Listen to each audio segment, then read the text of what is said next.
Lundi 11 décembre 2023, le Burkina Faso commémore le 63e anniversaire de son indépendance, une célébration qui se déroule dans un contexte sociopolitique et sécuritaire préoccupant, marqué par les attaques terroristes persistantes provoquant des déplacements massifs. À cette occasion, le président de la transition, chef de l'État, le capitaine Ibrahima Traoré, s'est adressé à la nation le 10 décembre 2023 à travers un discours tenu au front. Beaucoup de choses sont faites, mais nous allons encore demander encore plus de sacrifices. Merci à ce peuple qui a compris que la seule manière d'y arriver, c'est de faire sa propre guerre une bonne fois pour toutes.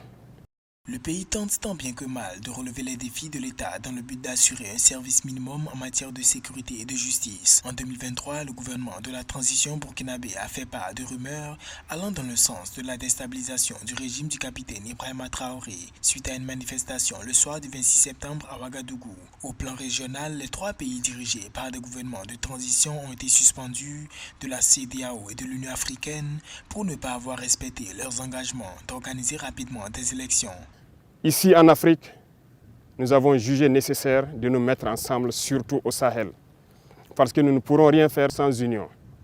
Ce qui a mené donc à la création de l'Alliance des États du Sahel, une alliance de défense a priori, mais qui évoluera vers une alliance économique et bien plus. L'AES est un espace qui est aujourd'hui victime de terrorisme barbare, violent. Mais aujourd'hui, nous avons compris et les peuples ont compris qu'il faille s'unir.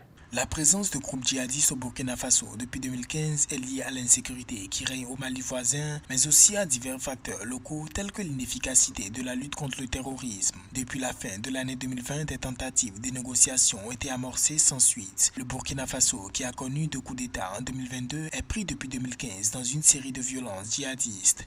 Selon le gouvernement qui devrait organiser des élections en juillet 2024 pour un retour des civils au pouvoir, l'armée contrôle 65% du territoire national.